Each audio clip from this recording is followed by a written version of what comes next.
This is Sumit. So welcome back to the prep track. सो आज हम इस वीडियो में बात करने वाले हैं स्कॉलरशिप से रिलेटेड।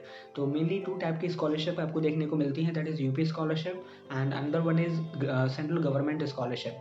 सो ये वीडियो पूरा डेडिकेटेड है फर्स्ट ईयर के स्टूडेंट्स के लिए, क्योंकि वो अभी भी कॉलेज में उनका एडमिशन हुआ है, तो देन उनको फिल करना बहुत ही ज़्यादा ज़रूरी है। तो इस वीडियो में हम यूपी स्कॉलरशिप से रिलेटेड जितनी भी एलिजिबिलिटी क्राइटेरिया है और आपके डॉक्यूमेंट मस्ट रिक्वायर्ड हैं और क्या क्या ऐसी गलती हो सकती हैं जिसकी वजह से आपकी स्कॉलरशिप कैंसिल हो सकती है, तो वो भी हम उन चीज़ों के बारे में बात कर रहे होंगे। तो इस वीडियो को आप डेडिकेटेडली पूरा देखिए, तो देन एक एक चीज़ की क्लैरिटी आपको इस वीडियो से मिलने वाली है।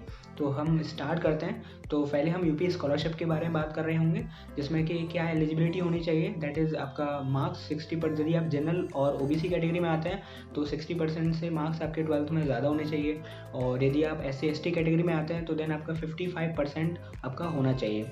अब बात करते हैं अटेंडेंस की भी बात कर लेते हैं।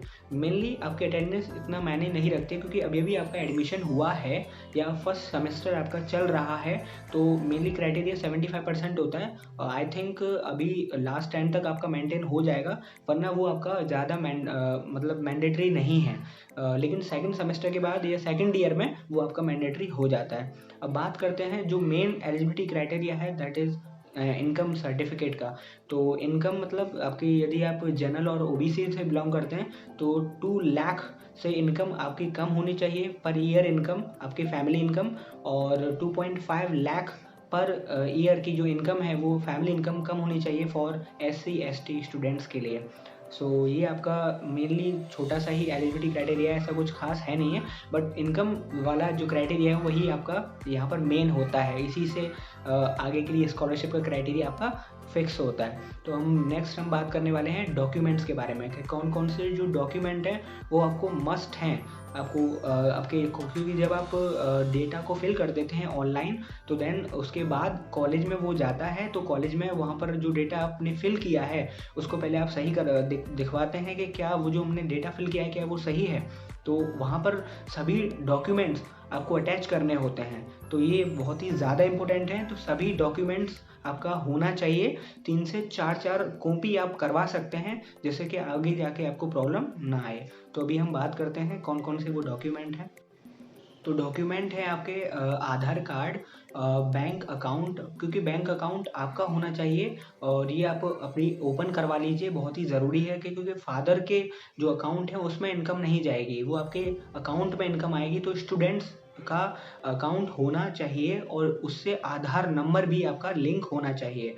एंड नेक्स्ट हमारा होता है यूनिवर्सिटी रोल नंबर, और जो एनरोलमेंट, जो आपको एडमिट कार्ड या उसमें जो आपका एनरोलमेंट आया होगा तो वो आपका चाहिए। एंड देन नेक्स्ट आपका आता है फीस स्लिप, जो आपने पेमेंट किया है at the time of admission, and आपका एडमिशन कार्ड आपके पास होना चाहिए। 10th एंड 12th की मार्कशीट आपके पास होनी चाहिए। इनकम सर्टिफिकेट जो कि बहुत ही ज़रूरी है वो आपके पास होना चाहिए। एंड कैटेगरी सर्टिफिकेट भी इम्पोर्टेंट होता है। और उसके बाद आता है डोमिसाइल सर्टिफिकेट, आप कहाँ के हैं, आप यूपी के हैं या आप किसी अदर स्टेट्स के हैं, वो भी आपके पास होना चाहिए। एंड आपके 4 फोटो आपके पास होनी चाहिए, आपके सिग्नेचर भी आपके लिए इम्पोर्टेंट है। और सबसे एक और इम्पोर्टेंट चीज़ है दैट इज़ गैप सर्टिफिकेट, कि आपका गैप सर्टिफिकेट का मतलब कि जैसे कि आपके 12th के बाद 1 ईयर का गैप था या 2 ईयर का गैप था, यदि आपके पास कोई गैप नहीं था तो there is no requirement of gap certificate. तो ये आपके मेन सभी सर्टिफिकेट हैं और ये बहुत ही ज़्यादा इंपॉर्टेंट ये पूरे सर्टिफिकेट हैं। लिस्ट आपको स्क्रीन पे ऑलरेडी दिख रही है, ठीक है। तो इनमें से कोई भी डॉक्यूमेंट आप मिस मत कीजिएगा, क्योंकि विदाउट इन डॉक्यूमेंट्स के आपकी जो स्कॉलरशिप है या आपकी जो एलिजिबिलिटी है वो भी कम हो जाती है, ठीक है। और आप फॉर्म को पूरे फिल भी नहीं कर पाएंगे, और आपका कॉलेज में जब आप उनको अटैच करेंगे तो वहाँ से जो रजिस्ट्रार ऑफिस में जो वहाँ से वो रिजेक्ट कर देते हैं। तो ये बस बात का आपको बहुत ध्यान रखना है।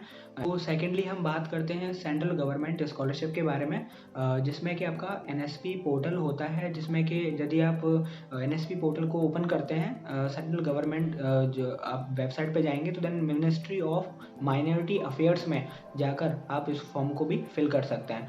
ये आपकी नेशनल स्कॉलरशिप पोर्टल होता है।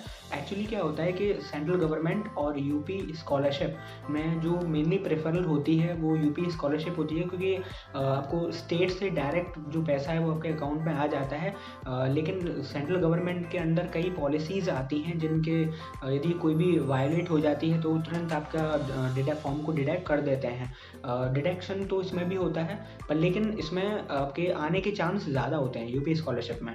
तो अब इसमें क्या ऐसी गलतियाँ होती हैं या फिर जिनका रिजेक्शन हो जाता है? देखो, एक तो ये होता है कि आपने जो ऑनलाइन पोर्टल पर जो डेटा फिल किया है, या तो आपसे वहाँ पर कहीं ना कहीं गलती हुई है, किसी एक छोटी सी कैसे ना एक डिजिट में भी आपकी यदि कोई गलती हुई है ना, तो वहाँ पर भी आपका रॉन्ग मार्क हो जाता है और वहाँ से भी मतलब कट आउट हो जाता है। तो इस बात को आपको ध्यान रखना है कि ऑनलाइन पोर्टल पर जब आप फिल करें स्कॉलरशिप डेटा को, तो देन आप सही से एक एक चीज़ को देख के फिल करें, एक एक डॉक्यूमेंट को अच्छे से देख के। एक आपको नंबर फिल करने हैं और आपको सही से आपका हर चीज़ होना चाहिए। एंड देन दूसरा आपके पास होता है कि जो डॉक्यूमेंट अभी मैंने आपको बताए हैं, इनमें से यदि कोई डॉक्यूमेंट आपके पास नहीं होता, जब आप ऑनलाइन पोर्टल पर जब पूरा डेटा फिल कर देते हैं, तो उसकी एक हार्ड कॉपी आपको कॉलेज में ले जानी होती है। तो देन कॉलेज से अटैच जितने भी आपके डॉक्यूमेंट है, यदि उनमें भी कोई दिक्कत हो गई या फिर ऑलरेडी आपका जो कह सकते हैं कि जो इनकम सर्टिफिकेट है वो 3 ईयर्स से ज़्यादा का है, तो वो नहीं चलेगा, करंट ईयर का होना चाहिए। और आपका यदि आप EWS कैटेगरी सर्टिफिकेट है या फिर आपके पास जो कैटेगरी सर्टिफिकेट है वो आपका पास आउट ऑलरेडी हो चुका है, वो भी करंट ईयर का होना चाहिए। तो ये चीज़ें आपकी होनी चाहिए, क्योंकि जो इनकम सर्टिफिकेट है उसका जो पासिंग आउट है वो 3 ईयर का होता है मेनली, लेकिन आपकी जो कैटेगरी सर्टिफिकेट है वो आपका शायद आई थिंक 1 ईयर का होता है। तो ठीक है, इन चीज़ का आपको ध्यान रखना है। और फिर अब थर्ड आपका ये होता है कि या तो बाय लक आपका नहीं आ पाता, आपके मतलब आपने तो सही फिल किया था, कॉलेज से भी स्टेटस आपने देख रखा था कि स्टेटस में सब सही चल रहा है, क्योंकि आपको वहाँ मार्क होता है कि आप पूरा उसका तरीका पाथ देख सकते हैं कि वो आपका स्कॉलरशिप कहाँ से कहाँ तक गई, तो वो आपका स्टेटस होता है, उसको आप चेक कर सकते हैं पोर्टल पर। और फिर तो ठीक है, तो यही आपके मेनली क्राइटेरिया होते हैं। या फिर आपका लक अच्छा नहीं होता है, या कभी कभी ऐसा होता है गवर्नमेंट के पास जो SC ST कैटेगरी उनका प्रेफरेंस सबसे पहले होता है, उसके बाद OBC कैटेगरी होती है, एंड उसके बाद लास्ट प्रेफरेंस आपका जनरल कैटेगरी होती है। तो हो सकता है कि लास्ट एंड तक आपका फंड गवर्नमेंट के पास जो फंड होता है वो आपका ख़त्म हो जाए, ठीक है, तो वो उनके पास हो ही ना, तो फिर अब इसमें इस सिचुएशन में तो कुछ कर ही नहीं सकते। तो ये मेनली रीजंस होते हैं तो जिसकी वजह से स्कॉलरशिप में प्रॉब्लम आ सकती है। तो बट लेकिन आपको तो अच्छे से फिल करना है, यदि आप अच्छे से फिल करेंगे तो भाई आपकी तरफ से कोई आपका गलती नहीं होना चाहिए, भले उनकी तरफ से हो रहा है इट्स ओके, पर लेकिन आपसे तरफ से गलती हो रही है तो फिर आपको ही खुद रिग्रेट होगा उसके लिए। तो मेनली आपको कोई गलती नहीं करनी है, लेकिन वहाँ से स्कॉलरशिप नहीं आ रही, लेकिन आपने हर चीज़ को अच्छे से फिल किया है, पूरा क्राइटेरिया को आपने अच्छे से फॉलो किया है, तो आपकी तो कोई गलती ही नहीं होगी। तो फिर तो आप उसको लकी बोल सकते हैं, और क्या बोल सकते हैं। ठीक है, तो इस वीडियो में पूरा ये डिस्कस हो चुका है, और दोनों ही जो पोर्टल हैं उनके लिंक आपको डिस्क्रिप्शन में मिल रहे होंगे, और आप व्हाट्सएप ग्रुप को ज्वाइन कर लीजिए। लिंक मैंने डिस्क्रिप्शन में दे रखी है, और लिंक आपको यहाँ स्क्रीन पर भी दिख रही होगी, क्योंकि इसमें हम लेटेस्ट अपडेट आ रहा होगा तो वो आपको इस ग्रुप पे देखने को मिल जाता है। तो ज़रूर से व्हाट्सएप चैनल को ज्वाइन कर लें, क्योंकि वहाँ पर आपको लेटेस्ट जो अपडेट है वो मिलती रहती है। और इस चैनल को भी सब्सक्राइब कर लें। मेनली कोई दिक्कत भी आपको आती है तो आप नीचे कमेंट कर सकते हैं, तो मैं आपका कमेंट्स पढ़कर आपको जवाब देने की कोशिश करूँगा। तो मेनली इस चैनल को ज़रूर से सब्सक्राइब कर लें, और इस वीडियो को शेयर कर दीजिए उन सभी स्टूडेंट्स के साथ जो फर्स्ट ईयर में अभी आए हैं, आपके भाई हैं, आपके फ्रेंड्स हैं, जो भी आपके फ्रेंड सर्कल में आपको लगता है, तो क्योंकि उनसे भी कोई दिक्कत नहीं होनी चाहिए। तो क्योंकि ये बहुत ही ज़्यादा इंपॉर्टेंट है। फर्स्ट ईयर में यदि आपकी स्कॉलरशिप आ जाती है तो मेनली सेकंड ईयर और थर्ड ईयर और फोर्थ ईयर में तो आपको केवल रिन्यू करानी होती है, तो आपको फर्स्ट ईयर में तो झेलना ही होता है। तो ये बात ध्यान रखें। तो मिलता हूँ आपको नेक्स्ट वीडियो के साथ। जब तक आपको इस चीज़ से रिलेटेड कोई प्रॉब्लम आती है तो देन आप मुझे कमेंट कर सकते हैं, और ऐसी वीडियो आपके लिए आती रहेंगी। तो आपको होपफुली आपने सब्सक्राइब कर लिया होगा चैनल को। मिलता हूँ नेक्स्ट वीडियो के साथ। Till then stay safe and okay, पढ़ाई करते रहिए। Thank you.